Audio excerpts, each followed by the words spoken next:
Hi everyone. Thank you for joining us today for this week's Exploration Club. For today's session, we'll try to our aim is to learn more about adipocytes and their sort of situation in single-cell RNA-seq, as well as spatial transcriptomics technologies. So we'll try to sort of map these adipocytes with the advanced spatial transcriptomics technologies that we can find using bioterrain lens and talk to data. Okay, so to get to sort of learn a bit more about these key concepts and sort of how adipocytes fits in sort of the area of the tumor microenvironment. So the adipocytes, their primary cell type is the adipose tissue. They play a crucial role in the tumor microenvironment, especially in breast cancer. And sort of understanding their spatial distribution and the interactions with other cell types is essential for unraveling the complexities of tumor progression and response to therapy. So there's been a lot of research trying to sort of understand adipocytes in the context of the breast tissue and sort of cancer-associated adipocytes specifically. Okay. So why is this important? However, using traditional single-cell RNA-seq methods often sort of create a struggle to capture these adipocytes due to their large size and high lipid content, which can lead to sort of issues with the cell rupture and sort of the cell sticking to sort of the plastic surfaces. This has hindered our ability to fully characterize these adipocytes in various tissues, or for example, in the case of the tumor microenvironment. So we can see here sort of how the cells are visualized on the sort of image. And these are sort of some of the bottlenecks that we currently face when we try to capture them through single-cell RNA-seq. And this sort of causes incompatibility with microfluidic platforms. Okay, so what is sort of the main aim? So we'll try to sort of understand and examine adipocytes in single-cell RNA-seq data sets. So you're able to really examine how this plays a role across sort of the public database and talk to data. Okay, so if we first look into the Tabula Sapiens Human Atlas, we can see sort of if we map them based on sort of multiple organs, one of the interesting results that we can see from this is that we don't really see any adipocytes being labeled within the adipose tissue. So you can see we mapped the tissue subgroup within different author cell type annotations within this Tabula Sapiens Human Atlas. And we can see from the list of cell types, there is no adipocyte label here. So this is, again, sort of adding to or validating to sort of the issues that we face when we try to use single-cell RNA-seq to characterize these cells. Okay, so if we go into sort of the next example, so looking specifically at a breast cancer data set, we can see that we notice once again that there are no adipocytes in the author's annotation. So if we go further in the list, you can see that they're quite good sort of in identifying T cell subsets, endothelial, macrophage subtypes. But we can't see any sort of label which is sort of annotated for adipocytes.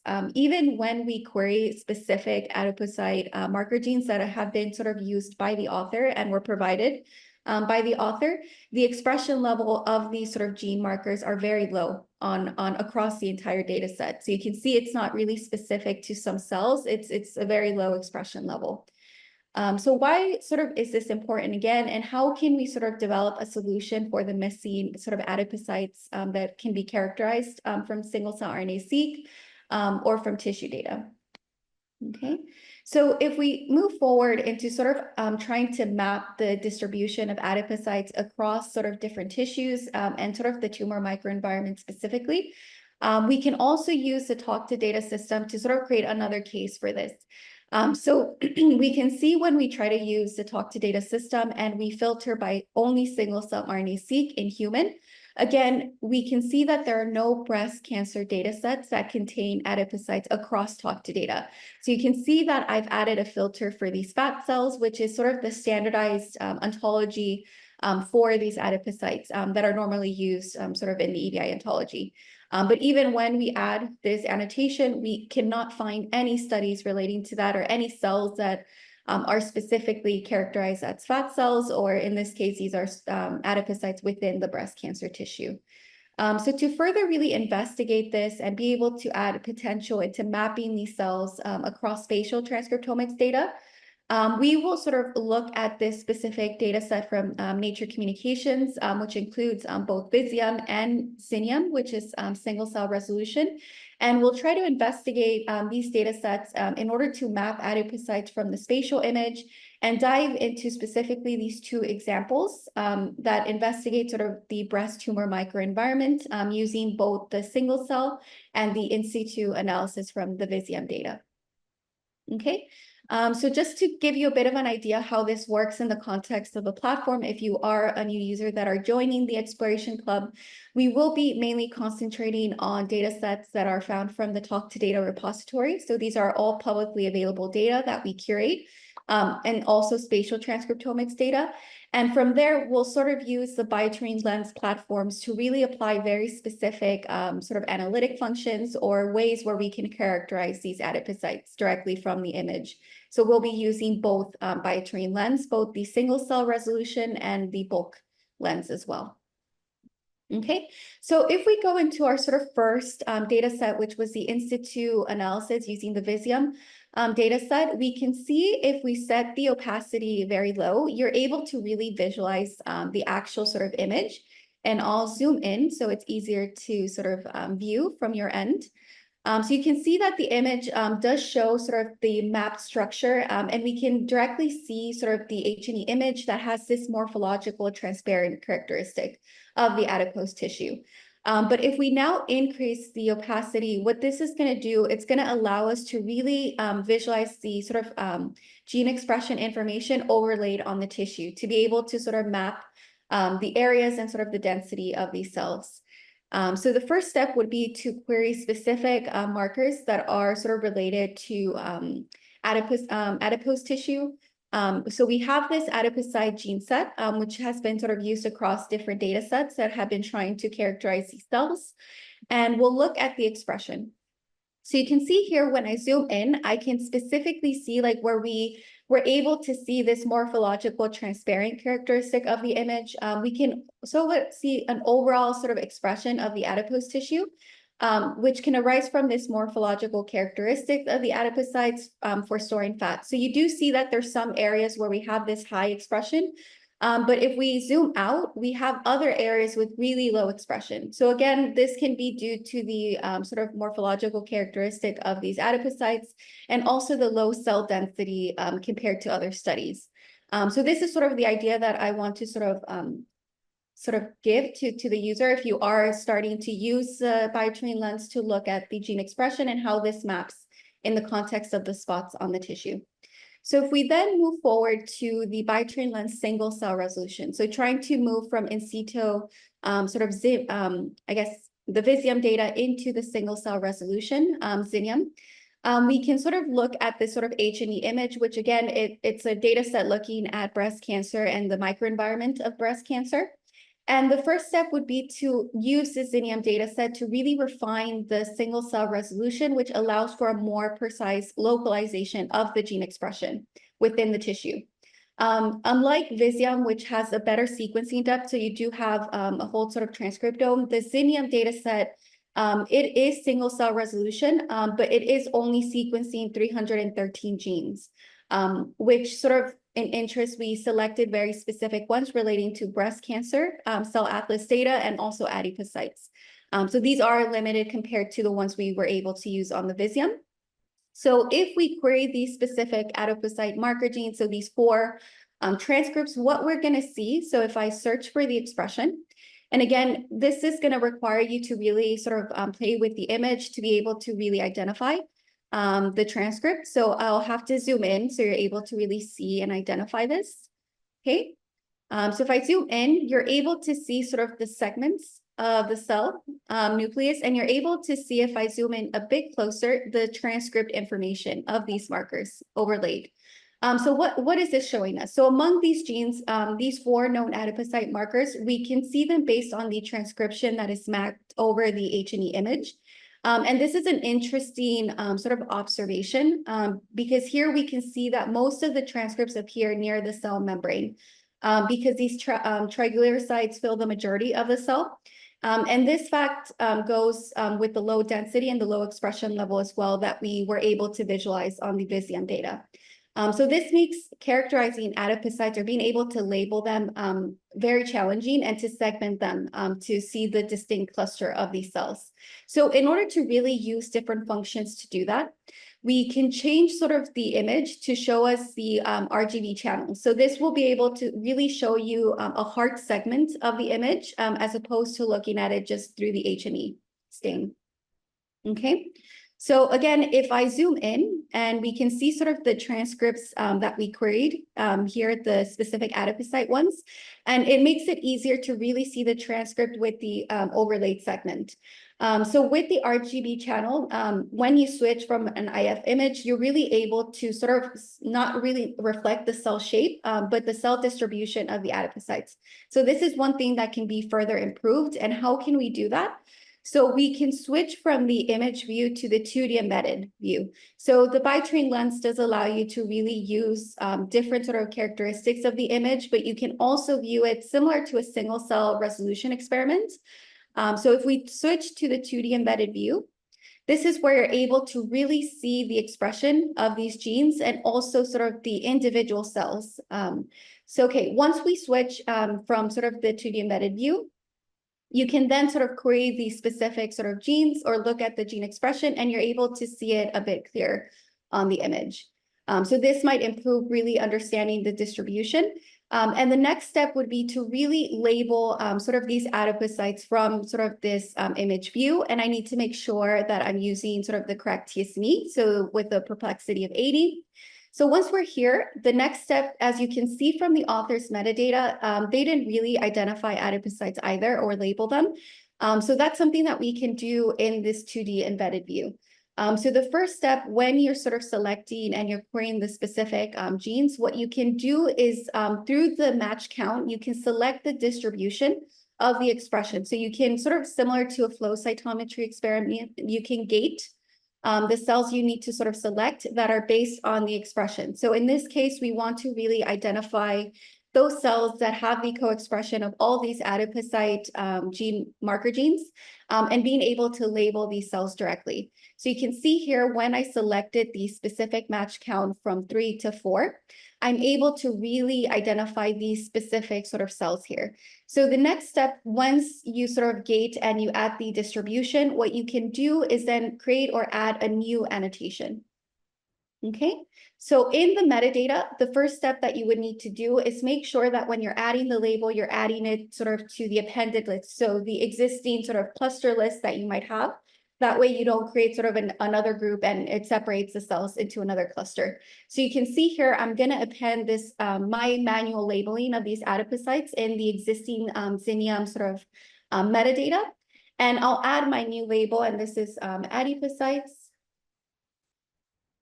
Okay, and you'll have to make sure every time you type sort of a label, you have to actually create it. So you'll always see sort of this create tab, which allows you to then add sort of the new labeling into there. So we can see the label will be sort of including these 2,358 cells, which we sort of identified as being sort of adipocytes based on their marker genes. So once we add the label, you'll be able to see that it now created a new label for the adipocytes directly into the original metadata with all the other sort of interacting cell types. So the next sort of step would be to then go back to the image and being able to look at these sort of orange adipocytes and how they're wrapped around the tumor and how they interact with other cells. So if we go into the image view, okay, and again, this is going to require you to really play and zoom in and try to identify these cells. So the first step is looking at the image view to try to identify any cell-to-cell interaction within the adipocytes and stromal cells specifically, and how we can find spatially variable genes in the adipocytes and other proximal cell types. Okay, so one thing that I'll mention, you'll need to sort of zoom in because you can see it's quite hard to see just when it's zoomed out, like where the actual location is. And you'll need to switch back to the H&E image because it is easier to see the actual sort of morphological parts of the tissue. Okay, so I'll remove these specific markers here, and I now have my adipocytes here that I've selected. So the first step that you'll need to do is really subcluster only these adipocytes, so it's easier to really view only sort of these layers in the tissue. So I'll select the adipocytes here and I'll subcluster them. Okay. So that will sort of remove any other sort of cells as well. Okay. And the next step would then be to sort of create sort of a lasso tool to really see sort of the expression. So again, if I bring up the markers that we sort of use to identify, you can see now that they're easily visible on the image, and you can see them directly wrapped around sort of this tumor region. So what I'm going to want to do is use the lasso selection to really select these adipocytes here. Okay. So creating a lasso, and then you can subcluster this as well. So since I do want to see how these cells interact with other stromal cells, and I want to see the spatial variable genes, I'll go back to the other clusters now that I'm able to really see the region where these cells are located. And I'll again create a lasso to really select only sort of this region in the context of the other cell types. Okay. And I'll select the spatial variable genes.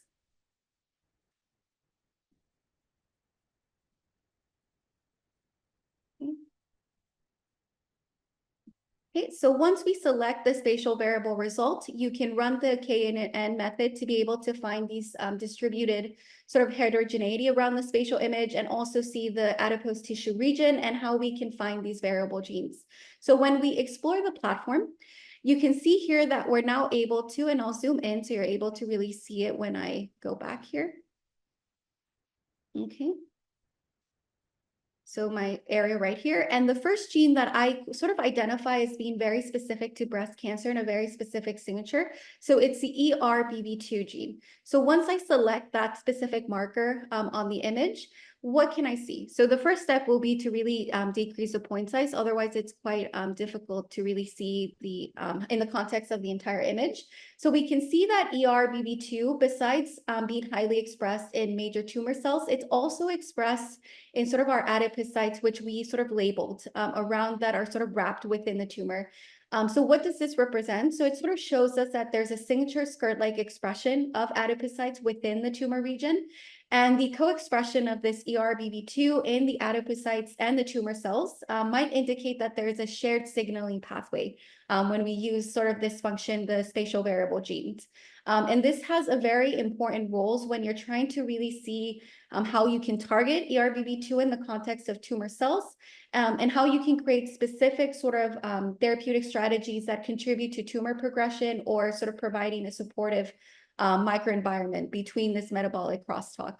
So this is quite an important marker. Again, if we go through the spatial variable genes, there's another very important sort of, I guess, chemokine marker, which is the CXCL12. And this chemokine has been known to be sort of known to influence the tumor microenvironment, and specifically the remodeling of the microenvironment. So if we select this specific marker on the image, and we'll zoom in because this is going to be quite small to see directly. So you can see that the CXCL12, it's not like around all the adipocytes. So what can you see based on the expression of this sort of chemokine? So we see that the CXCL12 is expressed in the adipocytes, but only expressed in the stromal cells around the major sort of tumor cells. So in the absence of CXCL12 expression in the major sort of tumor cells, this might indicate a role that the chemokine in the tumor microenvironment creates a cell infiltration. So this suggests that you can really sort of target this particular marker and sort of how you can modulate it based on the immune landscape of the image.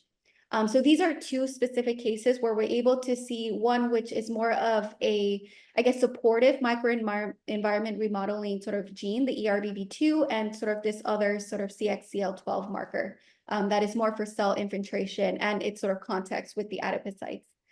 Okay. So this sort of is the finalized of sort of our demo using the software, but I'll go into sort of the slides as to what are the main sort of summary points that we sort of visualized today. So what can sort of we gather from these different tools that we use from Biotrain Lens, and when we looked at sort of how adipocytes are mapped from single cell RNA-seq data in TalkTo data. So we can see that the adipocytes were really hardly studied using single cell RNA-seq. So the author might have had tissue relating to adipocyte tissue, but they weren't really able to characterize adipocyte cells within any breast cancer data set. And we looked at over sort of 200 data sets looking at breast cancer.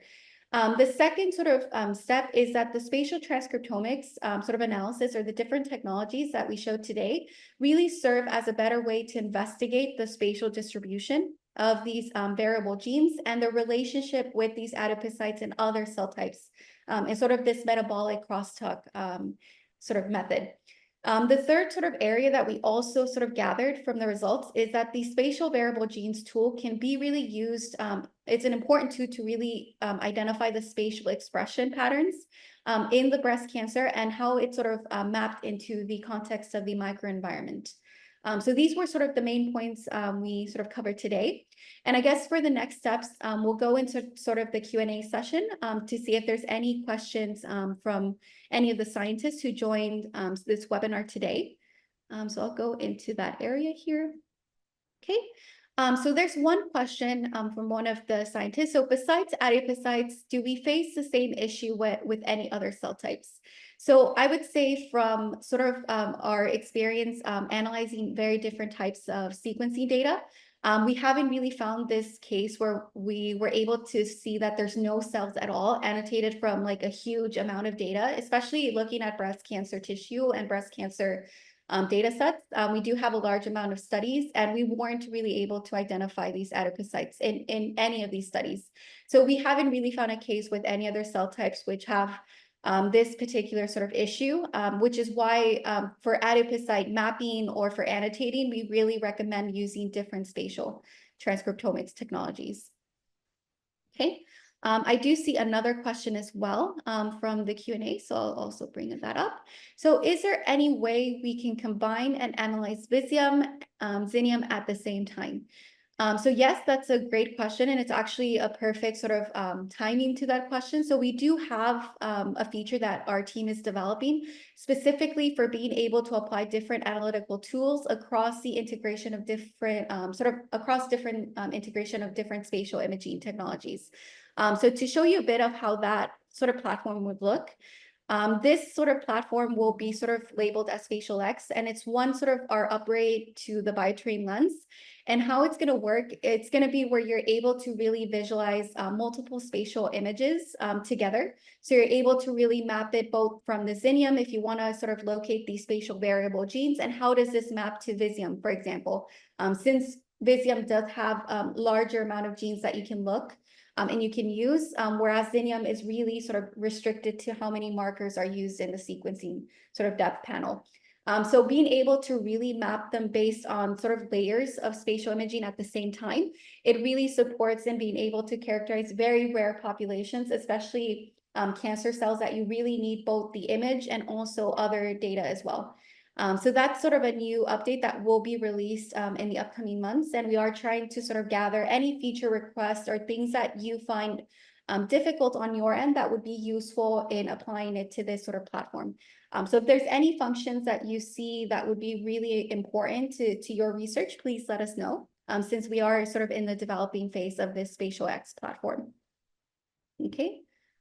So let me just check if there's any other questions here.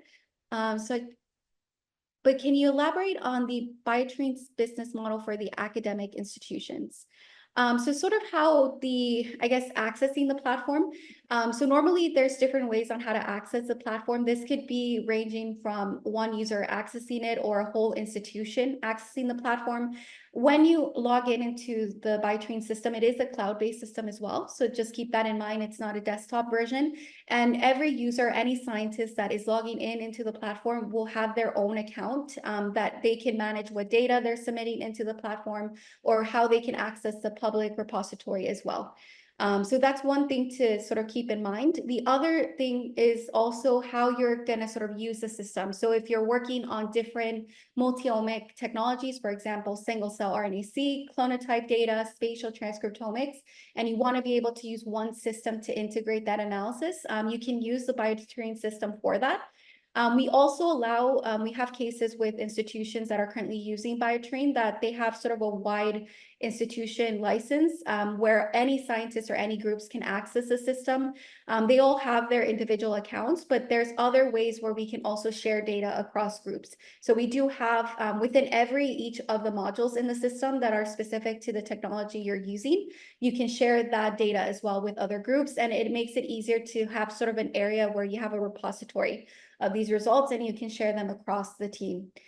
So that's sort of a brief overview of how like the model works in the context of the academic sites.